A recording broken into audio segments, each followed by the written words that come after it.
Thailand ने जनाब एक ऐसी ऑफ़र लेके आ गया है कि आप 2024 मई तक इस ऑफ़र से फ़ायदा उठा सकते हैं। आपके पास वैलिड पासपोर्ट है और ये जो ख़बर है शायद इससे थाईलैंड की गवर्नमेंट ने बड़ा सोच विचार किया है और उसके बाद ये वाली ऑफ़र लगाई है। इस ऑफ़र से आप थाईलैंड जो है वो विज़िट कर सकते हैं, लेकिन उसके लिए कुछ शराइत हैं। आप उन शराइत के ऊपर आपको अमल करना पड़ेगा। और इस टाइम के ऊपर थाईलैंड की गवर्नमेंट बड़ी मेहरबान हुई हुई है टूरिस्ट के ऊपर, और उनका जो हदफ है वो बड़ा ज़बरदस्त किस्म का है। उन्होंने एक बड़ी ज़बरदस्त करंट स्टैटिस्टिक्स बताए हैं, जिसमें लगता यह है कि थाईलैंड की गवर्नमेंट को शायद 22 मिलियन जो विजिटर्स हैं वो नज़र आ रहे हैं, जिससे उनकी इकॉनमी में तकरीबन 927 बिलियन बात का जो है, या आम ज़बान में 25 बिलियन जो डॉलर्स हैं वो आने के चांसेस हैं इस ऑफ़र के बाद। ये ऑफ़र इतनी कमाल की है कि अगर आप इस ऑफ़र से जो है वो इस्तेफ़ादा लेना चाहते हैं और इस ऑफ़र को अवेल करना चाहते हैं तो इंतज़ार ना करें।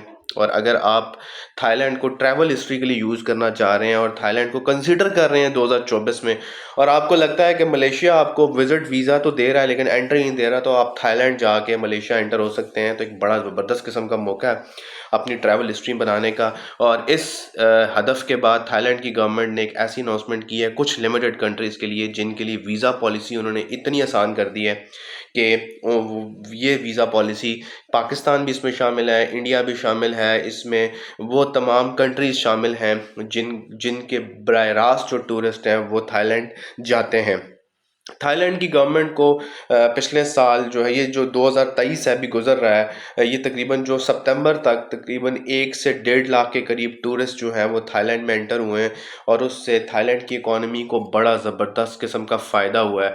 थाईलैंड ने जनाब एक वेबसाइट के ऊपर अपनी लेटेस्ट स्टैटिस्टिक्स शेयर की हैं कि अगर आप जो हैं वो थाईलैंड को लगता ही है कि इससे तकरीबन कुल मिला के $11 मिलियन का फ़ायदा हुआ है थाईलैंड को, और थाईलैंड जो है वो इन विजिटर्स की पॉलिसीज़ को देख रहा है। इस टाइम के ऊपर थाईलैंड उन कंट्रीज़ के ऊपर ज़्यादा फोकस कर रहा है जिन कंट्रीज से टूरिस्ट ज़्यादा आ रहे हैं। इंडियन पासपोर्ट अगर स्पेशली आपके पास है और आप इंडिया में बैठ के मेरी वीडियो देख रहे हैं, और इंडियंस सिर्फ जो हैं वो काफ़ी सारे थाईलैंड में एंटर हुए हैं, जिससे थाईलैंड की इकॉनमी को बहुत ज़्यादा बूस्ट मिला है, इसलिए थाईलैंड ने इंडियंस के लिए स्पेशली एक ऑफ़र निकाली है। और हो सकता है कि पाकिस्तानियों के लिए भी वो ऑफ़र जल्द से जल्द आ जाए कि अगर आप ट्रैवल हिस्ट्री बनाना चाह रहे हैं तो मई 2024 तक थाईलैंड ने अपनी वीज़ा पॉलिसी में बहुत ज़्यादा लीनियंसी की है, फीसेस कम कर दी हैं। इसके साथ साथ थाईलैंड ने जो है वो हो सकता है कि थाईलैंड trip.com के साथ थाईलैंड एक कोलैबोरेशन करने जा रहा है, जिससे लगता ये है कि थाईलैंड का जो होटलिंग है, थाईलैंड की फ़्लाइट्स हैं, वो काफ़ी हद तक उनके चार्जेस जो हैं वो नीचे आने वाले हैं। तो इससे अगर आप अवेल करना चाहते हैं चांस को और अपनी ट्रैवल हिस्ट्री बनाना चाहते हैं तो this is the right time कि आप जो है वो थाईलैंड जाकर अपनी ट्रैवल हिस्ट्री बना सकते हैं। अगर आपको मलेशिया में बराह रास्त एंट्री नहीं मिल रही तो आप जो है वो थाईलैंड में जाके थाईलैंड के रास्ते आप मलेशिया में एंटर हो सकते हैं। अब टूरिज़्म जो है वो उससे काफ़ी हद तक फ़ायदा हुआ है।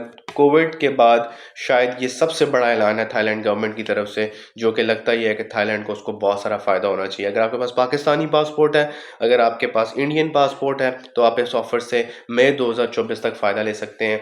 वीज़ा पॉलिसी आसान हो गई है, टिकट सस्ता हो गया है। अगर आप टू वे टिकट लेके जाएंगे टिकट सस्ता है आपको। अगर इन कंट्रीज़ का आपका पासपोर्ट है तो आपका जो वीज़ा है वो जल्दी प्रोसेस हो जाएगा। टिकट वीज़ा और टिकट के पैसों में कमी कर दी गई है, और एक ऐसी ऑफ़र है जो कि शायद थाईलैंड के लोगों को तो थाईलैंड की इमिग्रेशन को समझ आ गई और थाईलैंड के टूरिस्ट डिपार्टमेंट को समझ आ गई है। और आपने देर न लगाएं, अप्लाई करें और अपनी ट्रैवल हिस्ट्री बनाएं।